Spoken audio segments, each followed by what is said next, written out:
这辆90年代被英国陆军淘汰的贝德福德卡车，正艰难地行驶在恐怖的热带雨林公路上。恶劣的道路状况使得车身剧烈晃动，疯狂咆哮的发动机驱使着卡车砥砺前行。此刻，这群人正在挑战当地最艰难的一条魔鬼运输线。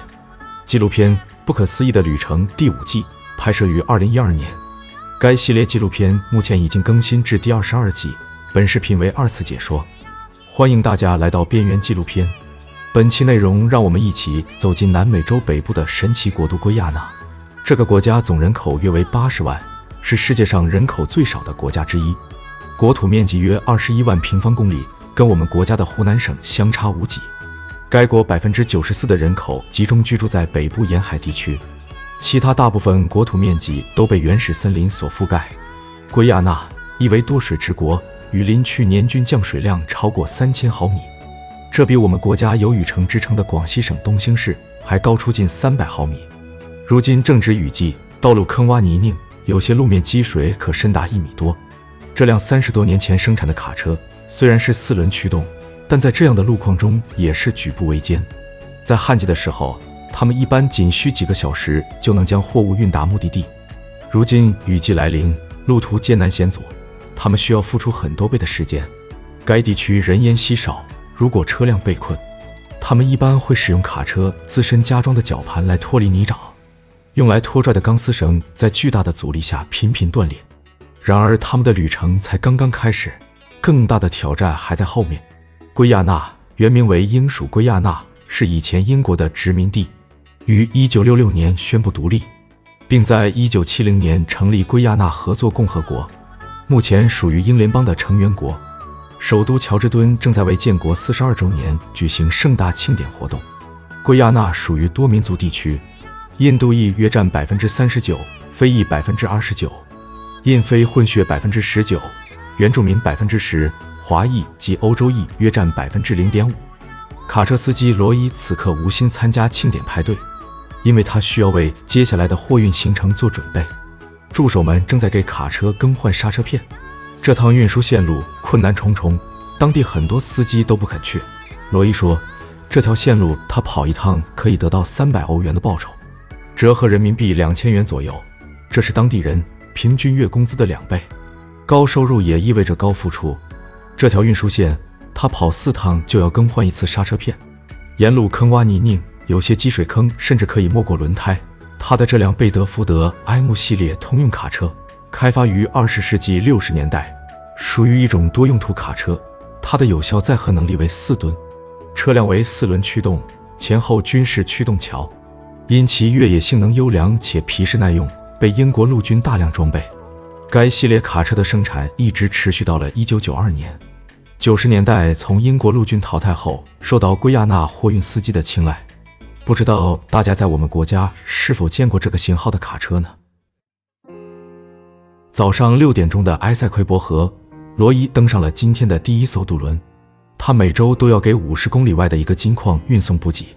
他的卡车上装载了2500升的燃料和一些生活物资，一同前往的还有2名矿工和随车助手。这条运输线也被称为圭亚那最危险的地区之一。同行的另外一辆卡车司机德文对路况更熟悉，所以由他在前面开路。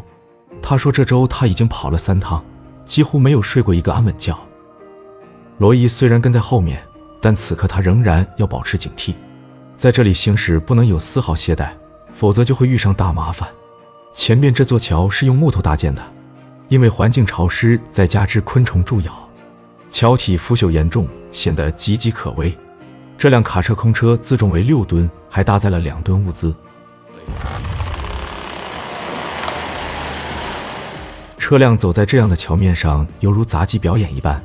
桥体能经受这样的重量，也是相当神奇。接下来，他们将进入森林深处，道路也将变得更加泥泞。这条路经过来往车辆反复碾压，再加之降雨频繁，路况正变得越来越糟。在这样的路况中，即使是4驱卡车也会被困，他们不得不使用绞盘拖拽来摆脱困境。绞盘可以代替吊机或拖车把遇困车辆拖出，但必须勾在前方能受力的位置。在巴西亚马逊雨林那一期视频中，路易斯父子通过往地上打钢钉，使用绞盘拖拽，多次成功脱困。在圭亚那，司机也会使用类似办法，不同的是该地区地面更加松软泥泞，他们会把钢丝绳固定在前方的树干上，通过卡车自身加装的绞盘转动进行拖拽。助手们主要负责为卡车保驾护航，这份工作异常辛苦，几十公里的路程，助手们往往全程徒步。德文说，他也是从助手开始做起，现在他成为了一名司机。随着绞盘的转动，卡车缓缓地驶出了泥沼，跟在后面的罗伊只要控制好方向，撵着前车的车辙印走，就能顺利驶出这片区域。他们目前时速不到5公里，现在正值中午，气温已超过40摄氏度，空气湿度接近90%，潮湿闷热。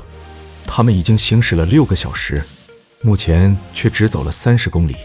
在这样的环境下，长时间高强度工作，让司机和助手感到备受煎熬。然而，更大的挑战才刚刚开始。前方路面已经被积水覆盖，这里有些水坑可深达1米。这种恶劣的路况对卡车的性能和司机的耐心都极具挑战。即使拿现在配置最高的越野车，在这样的地形中也霸道不起来。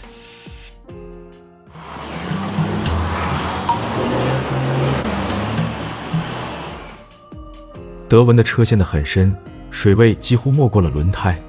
他们决定再次使用绞盘尝试脱困，但刚往前挪动了一点，却又陷入另一个深坑。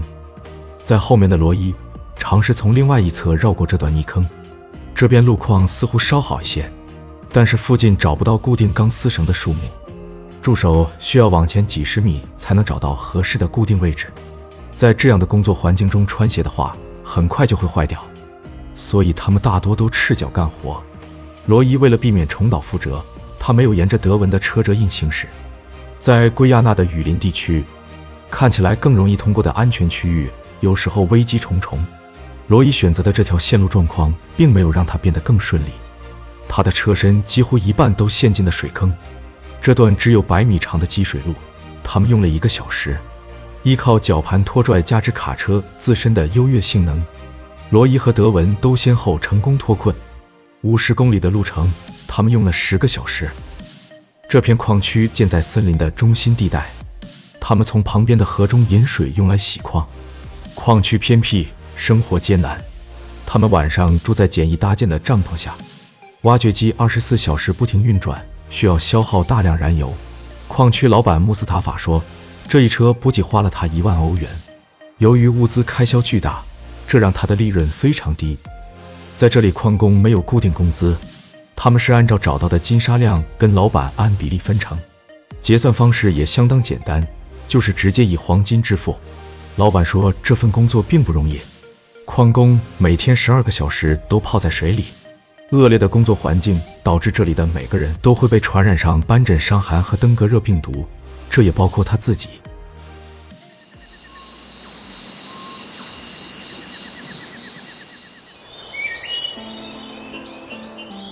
距离穆斯塔法几十公里外，波塔罗河上的一处采矿点，5个巴西人正使用完全不同的开采方式。他们抽取大量河底淤泥，经过淘洗后可以得到黄金。对于他们来说，这里的工作环境比起矿区要好上许多。刚来这里工作，需要适应机器24小时不停运转带来的噪音困扰，还有长时间与世隔绝的生活方式。由于这是一艘无自航能力的驳船，所以他们会连续在这里工作6个月。波塔罗河属于埃塞奎博河中游的一条大支流，近些年这里迎来了淘金热，很多矿工无法适应这种长时间闭塞的工作环境。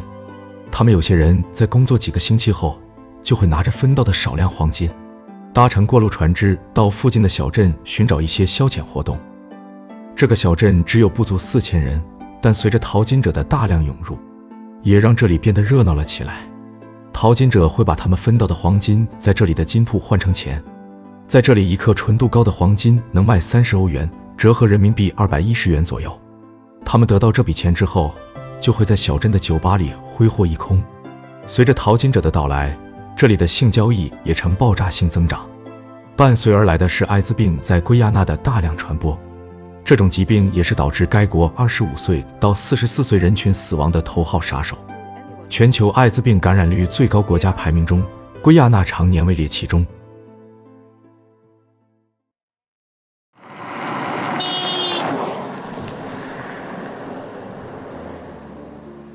在圭亚那和巴西接壤的边境小镇上，生活着不到3000居民，这里也是贝德福德卡车的大本营。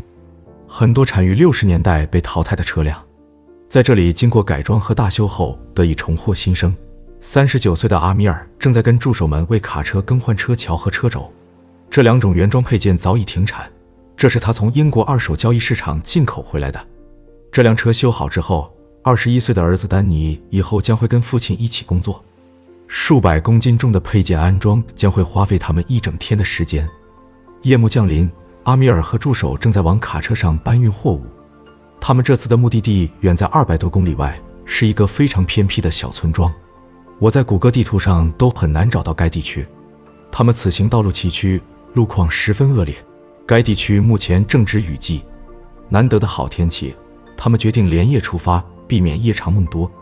连续行驶6个小时后，凌晨1点钟，他们到达这次旅程唯一的落脚点，这里可以给他们提供简单的休息场地。今晚他们将在这里过夜。这是儿子丹尼的第一次货运旅程，他倒头就睡。阿米尔此刻却为明天的行程感到忧心忡忡。清晨，这里的老板已早早起床，他经营着一个杂货铺，商品非常齐全。不过他说，每当雨季来临，这里将与世隔绝，没有车辆会来送货。现在该地区依然不通电，电气设备完全依靠移动电源。老板说，22年前，这里仅有一条羊肠小道与外界连接，他每次进货需要步行10公里。经过短暂休整，阿米尔即将开始他的圣域旅程。修女莉迪亚将乘坐他们的卡车前往村庄传教，这是他第一次去那里。阿米尔通过后视镜时刻关注着儿子的状况。助手们此刻享受着这次旅程最后的安逸时光。接下来道路开始变得崎岖泥泞，阿米尔驾驶得非常小心，但还是陷入了泥坑。他们这次也需要用到绞盘。助手们都非常尊重阿米尔，每次车辆遇险，阿米尔都会身先士卒，他会跟助手一起干活，而不是只坐在车里等待。阿米尔说，绞盘虽然有助于车辆脱困，但是它的使用也有一定的风险。远端的钢丝绳如果固定位置不当，强制拖拽就可能会造成翻车，也可能会损坏车辆，尤其是底盘的位置。所以这个过程一定不能走得太快。阿米尔经验丰富且小心谨慎，他顺利驶出了泥坑。儿子丹尼此刻摘下了他带了一路的耳机，这样的路况是他第一次经历。虽然父亲在旁边为他指引道路，但是他还是没能控制好车辆。丹尼陷得更深，而且底盘也夹在了路面凸起来的位置。最为糟糕的是，钢丝绳和卡车之间的角度非常大，如果强制使用绞盘拖拽，有可能造成钢丝绳断裂或者卡车侧翻。丹尼由于缺乏经验，他没能控制好车速。随着一声令人不安的异响从车底传来，阿米尔发现绞盘的钢丝绳断了。如果绞盘不能正常工作，卡车将无法驶出这片区域。父亲没有对儿子发脾气，并给了他一些鼓励和安慰。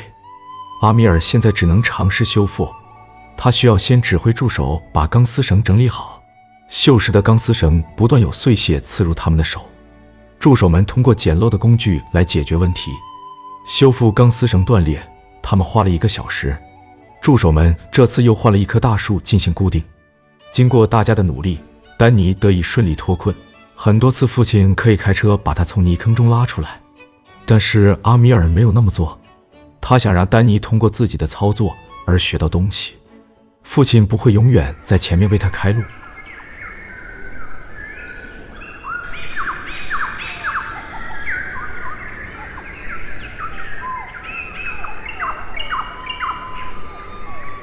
这才刚行驶不到1公里，便又遇到了麻烦。他们需要挪开这些障碍物才能通过，否则翘起来的树桩可能会造成车辆损坏。他们驾驶的这辆贝德福德卡车从方向盘到刹车全都是机械式的。驾驶这种卡车也需要消耗大量体力。坐在剧烈摇晃的卡车上，莉迪亚修女并没有失去她的好脾气。她曾一直梦想在她的生命中留下一段这样的冒险经历。她曾听说过这条路的艰险，但亲身经历后比她想象中的更加糟糕。车辆频繁遇困，修女莉迪亚也失去了耐心。她此刻决定跟姐妹们徒步前往村庄，因为距离那里只剩下2公里路程，这比搭便车要快得多。阿米尔父子目前只走了旅程的1/3，丹尼车上的钢丝绳因为断过一次，重新修复后强度大打折扣，接下来的路程愈加艰难，不知道他们将如何应对。在圭亚那的平原地区，这里的牛仔正驰骋在宽广的牧场。有别于其他国家的牛仔，圭亚那牛仔别具一格，他们不喜欢穿着牛仔靴骑马。与生俱来的天赋让他们能够跟马匹融为一体，他们一天有8个小时都在马背上度过。每天清晨，男人们的第一件事就是照顾马匹，而此时妇女正在做饭。牛仔们吃完早饭就会出去放牧，有时候他们在外一整天都不吃饭。目前这个地区的牲畜正受到传染性疾病的困扰，这些是当地的一种吸血蝙蝠造成的。感染了这种病毒的牛羊伤口会越来越大，很难愈合，且患处会滋生大量的寄生虫，严重威胁到牲畜的健康。牛仔们需要及时为它们治疗。不远处的一群秃鹰正在牧民居住区聚集，因为他们嗅到了血腥味。今天牧民们杀了一头牲畜，他们会把内脏部分施舍给秃鹰。新鲜的牛肉会被撒上食盐后进行晾晒风干，这样可以保存几个月都不会变质。这也是他们外出放牧的主要食物。当地因为气候原因，食物变质得很快。该地区不通电，冰箱是没有的，其他不能长时间保存的部分会被尽快煮熟，大家都能分得属于自己的一份。牧区生活有条不紊，显得宁静且安逸。黄昏时分，牛仔们放牧归来，结束了一天的劳作。但对于货运司机阿米尔父子来说，这个夜晚可能会很漫长。凌晨1点钟，灯光在黑夜中闪烁着。阿米尔父子仍然未能走出这片森林，这次他们陷得很深。助手们在附近只发现了一些小树，这没办法用来固定绞盘的钢丝绳。助手们最终在距离卡车几十米外的丛林中发现了一棵大树。白天行驶中，他们的钢丝绳已经发生过断裂，钢丝绳越修复，承载力就越差，这是个恶性循环。但是他们没有别的办法，只能一次次的重复，一点点的慢慢挪动。经过不断的尝试和努力，经验丰富的阿米尔最终顺利通过了这个泥坑。但是缺乏经验的丹尼却再次被困，他现在的状况很糟糕。卡车被困的位置阻力很大，如果继续往前走，钢丝绳就会再次断裂。这种情况下只能选择往后倒车，调整前进路线后再进行尝试。他们的绞盘也可以把卡车向后拖拽，固定钢丝绳的树桩不太结实，他们需要重新再找一棵。现在是凌晨3点钟，他们已经连续工作了20个小时，长时间的高强度工作让团队精疲力尽。经过多次努力，丹尼的卡车纹丝不动。丛林中的夜晚，四周漆黑一片，他们选择暂时放弃，等到天亮后再进行尝试。清晨时分，他们的处境并未得到改善，疲劳使得整个团队士气低迷。他们的上一顿饭是在昨天早上，现在他们各司其职，每个人都知道自己要做什么。阿米尔说，他已经习惯了这样的工作，他并不感到担忧，也从来不会抱怨。他需要做的就是尽快把货物送达，他不想在这条路上拖拖拉拉。助手布鲁斯经验丰富，他想到了解决问题的办法。他们现在遇到的问题是因为水造成的，那就设法把水排掉。有时候看起来并不算高明的点子，却能解决问题，只是很多人不愿意尝试。易经中有这样一句话，人处在困境时应该放下焦虑，只要改变你的固有习惯，就会迎来转机。早上9点钟，丹尼的卡车终于脱离泥沼。他们周五晚上8点出发，而现在是周日9点。这36个小时，他们只在旅途中的小村庄休息了6小时，其他时间他们一直颠簸在路上。阿米尔说，现在团队又饿又累，但是旅程还未结束。3个小时后，他们到达一处山谷，清凉的河水是他们今天的午餐。多年来，他已经习惯了这份工作的艰难。阿米尔说，这次旅程很幸运，没有下雨。他并不喜欢这份工作，但是也没有别的选择。旅程最后10公里是一段遍布石块的上坡路，这段路程他需要花1个小时。接下来，助手们需要徒步为卡车清除障碍物，因为他的卡车变速箱出了一些问题，这导致上坡路段停车时有溜车的风险。他需要尽可能地保持车辆往前行驶，所以需要助手走在前面提前清理石块。当他必须得停下来的时候，助手会在轮胎下垫石块或者木头。这里的石块太多了，而且很大，必须清理掉，否则就会撞坏卡车车桥。自从90年代以来，圭亚那政府虽然投入大量资金用于交通设施的基础建设，但交通状况依然落后，公路及水运都集中在沿海地区。全国仅有长约187公里铁路，且全都用于金矿运输。铺设沥青的路面仅为1300公里。全国目前只有2个国际机场。各主要城市间有公共汽车，但由于车况较差，道路状况不佳，超载超速等问题导致交通事故频发。雨季常遇洪水等自然灾害，通往内陆地区行车比较危险，且道路经常中断。阿米尔父子的这次旅程全程200公里，他们用了48小时才抵达目的地。团队今晚会在这个村庄过夜，等卸完了这2车货物，他们可以在这里好好休息一晚。希望明天一早他们的返程之路一切顺利。每一个努力生活的人都值得被尊重。